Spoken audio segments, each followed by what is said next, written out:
भारत देश में न जाने कितने ऐसे रहस्य हैं जिन्हें जितना भी सुलझाने की कोशिश की जाए वे उतना ही उलझते जाते हैं। ऐसा ही एक राज राजस्थान के जैसलमेर जिले के कुलधरा गांव में भी दफन है। यह गांव पिछले 117 सालों से वीरान पड़ा है।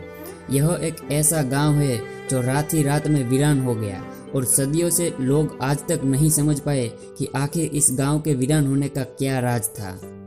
कुलधरा गांव के वीरान होने को लेकर एक अजीबोगरीब रहस्य है।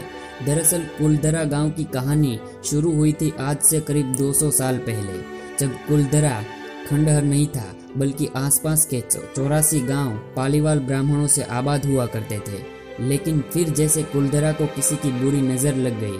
वो शख्स था रियासत का दीवान सालम सिंह, अय्यास दीवान सालम सिंह, जिसकी गंदी नजर गांव की एक खूबसूरत लड़की पर पड़ गई थी। दीवान उस लड़की के पीछे इस कदर पागल था कि बस किसी तरह से उसे पा लेना चाहता था। उसने इसके लिए ब्राह्मणों पर दबाव डालना शुरू कर दिया। हद तो तब हो गई कि जब सत्ता के मद में चूर उस दीवान ने लड़की के घर संदेशा भेजवा दिया कि यदि अगले पूर्णमासी तक उसे लड़की नहीं मिली तो वह गांव पर हमला करके लड़की को उठा ले जाएगा। दीवान और गांव वालों की ये लड़ाई अब एक कुंवारी लड़की के सम्मान की भी थी और गांव के आत्मसम्मान की भी। गांव की चौपाल पर पालीवाल ब्राह्मणों की बैठक हुई और 5000 से ज्यादा परिवारों ने अपने सम्मान के लिए रियासत छोड़ने का फैसला ले लिया।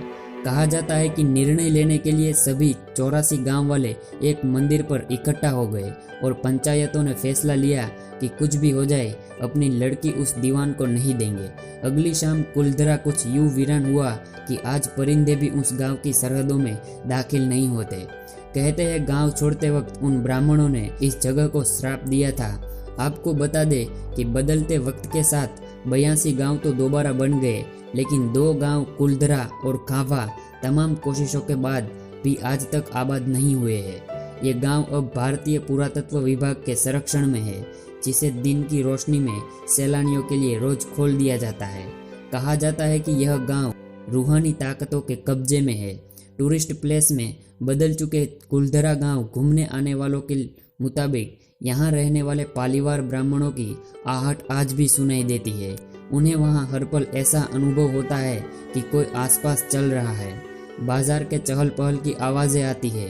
महिलाओं के बात करने और उनकी चूड़ियों और पायलों की आवाज़ हमेशा ही आती रहती है।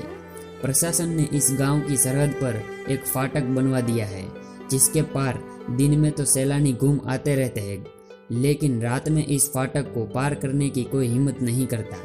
कुलधरा गांव में एक मंदिर है जो आज भी श्राप से मुक्त है। एक बावड़ी भी है जो उस दौर में पीने के पानी का जरिया था। एक खामोश गालियार में उतरती कुछ सीढ़ियाँ भी है। कहते हैं शाम ढलने के बाद अक्सर यहाँ कुछ आवाज़ें सुनाई देती है। लोग मानते हैं कि वो आवाज़ 18वीं सदी का वो दर्द है जिनसे पालीवाल ब्राह्मण गुजरे थे।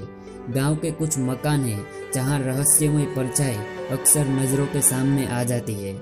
दिन की रोशनी में सब कुछ इतिहास की किसी कहानी जैसा लगता है, लेकिन शाम ढलते ही कुलधरा के दरवाजे बंद हो जाते हैं और दिखाई देता है रूहानी ताकतों का एक रहस्यमय संसार। लोग कहते हैं कि रात के वक्त यहाँ जो भी आया वो हादसे की शिकार हो गया।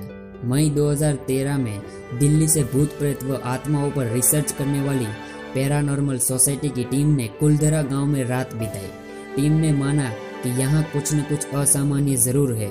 शाम के वक्त उनका ड्रोन कैमरा आसमान से गांव की तस्वीरें ले रहा था, लेकिन उस बावड़ी के ऊपर आते ही वो कैमरा हवा में गोते लगाता हुआ जमीन पर आ गिरा, जैसे कोई था जिसे वो कैमरा मंजूर न हो। ये सच है कि कुलधरा से हजारों परिवारों का पलायन हुआ। ये भी सच है कि कुलधरा में आज भी राजस्थानी संस्कृति की झलक मिलती है।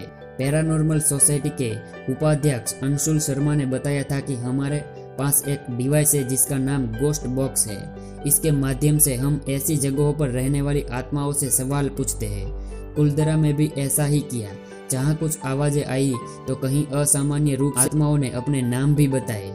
4 मई 2013 की रात्रि में जो टीम कुलधरा गई थी, उनकी गाड़ियों पर बच्चे के हाथ के निशान मिले। टीम के सदस्य जब कुलधरा गांव में घूमकर वापस लौटे तो उनकी गाड़ियों के कांच पर बच्चों के पंजे के निशान भी दिखाई दिए। जैसा कि कुलधरा गई टीम के सदस्यों ने मीडिया को बताया। लेकिन ये भी सच है कि कुलधरा में भूत और आत्माओं की कहानियां सिर्फ एक वहम है।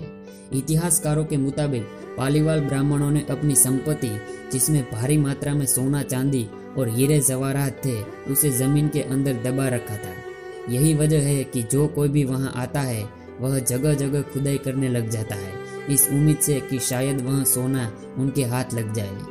यह गांव आज भी जगह जगह से खुदा हुआ मिलता है।